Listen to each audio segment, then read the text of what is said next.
زه وایم چې د چا زړه ژوندی نو دې دومره اوصافو ته ضرورت نشته، صرف یو وصف الله د قیامت مبارک وي الا يظن اولئك انهم مبعوثون مخکوي ليوم عظيم يوم يقوم الناس لرب العالمين. الله يا غورس چې دا عظیم ورځ ولې عظیمه؟ يوم يقوم الناس لرب العالمين، خلق بالله ته ودري. زتا ته یم تجب دي جمعات کې نه شي په دې کمزوري بدن او په دې زړه چې د ګناهونو ډک دی، په دې باندې ته خپل خالق ته مخامخ ودرې او د الله سبحانه وتعالی تعظیم په خپل زړه کې پیدا کړي. که زه چاته دا وایم چې ته د سعودي عرب د باچا سره ودرې، یا سعودي عرب باچا غټ مثال دی. زه به تاسو دې چې اوس چاته دا وایي چې ته پلانې ورځې تاڼي ته ځې او تاڼي ولا ته وختلې او تاسو سره حساب کتاب کوي چې دا سره خوب نشي کولی، دا خوب حرام شي. دی غریب بس دغه سوچ کې چې دا کېږي بس د تاڼي والا به وایي، خو چې سړي ته دا وویلی شي چې ته رب العالمین ته مخامخ ودرې او بیا هم د ده په زړه کې څه نه راځي، د ده ایمان بلکل ختم شي، بیا هم دی یریږي نه، د ده سوچ نه چې رب العالمین ته مخامخ شي زه به ووایم څه هغه ته. الله سبحانه وتعالی په دغه ورځ باندې موږ باندې رحم وکړي خاص، او موږ ټول به هلته ولاړ یو. مخکې چې څومره مړي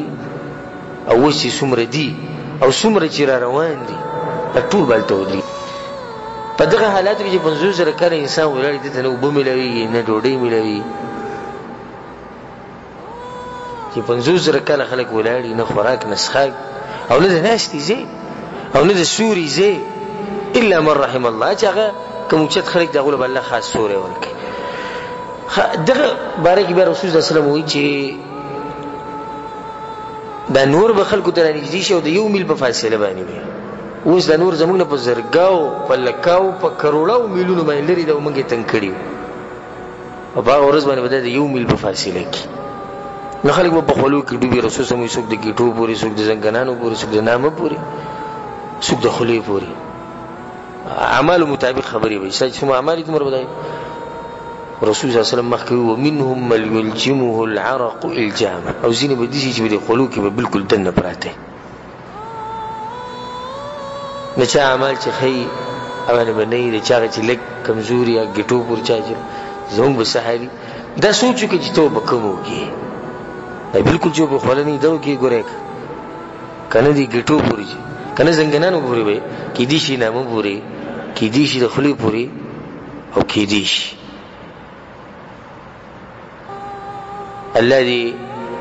په موږ باندې رحم وکړي او الله دې دغه سختې نه موږ بچ کړي. خو په ځان باندې ویرېږو. زه خو که خپل ځاني څوک ماته کړي ماته نو زه چې د خپل اعمالو ته وګورم او د خپل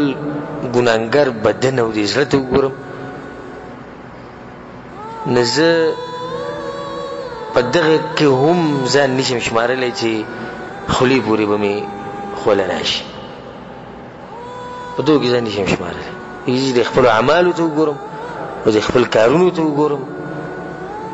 او الله سبحانه وتعالی یو څه وایي موږ کوو بل څه، پیغمبر یو څه وایي موږ کوو بل څه، د دنیا د حالاتو ته وګورم نو ما ته خو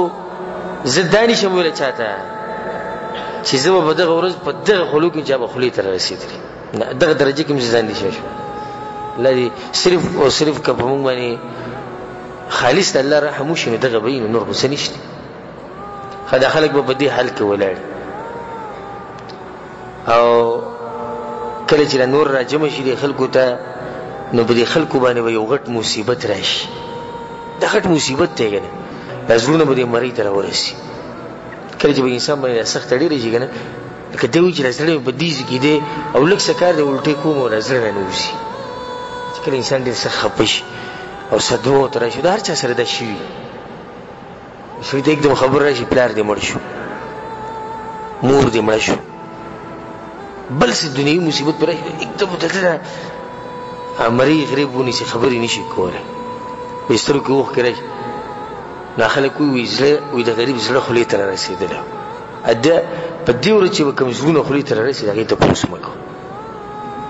معمولی ود کې مصیبت چې بچا باندې راشي تاسو خیال کړی دا د زړه د دړکن سم تیشي سره یا الله د زړه مې کې سوزي د جسم نه چې کله سره 50 سره کله ولای ها انتظار ستکه کدی سی وی چې 50 سره کله زولانې انتظار دي ته کوم چې ژوند بیا ختمي کې قصه ختمي بیا هم خوا 50 سره کله دي ته ولانې چې جنت تزم بیا هم خوا 50 سره کله ست ولای وی الله رضی حساب کتاب لاغې ته ولای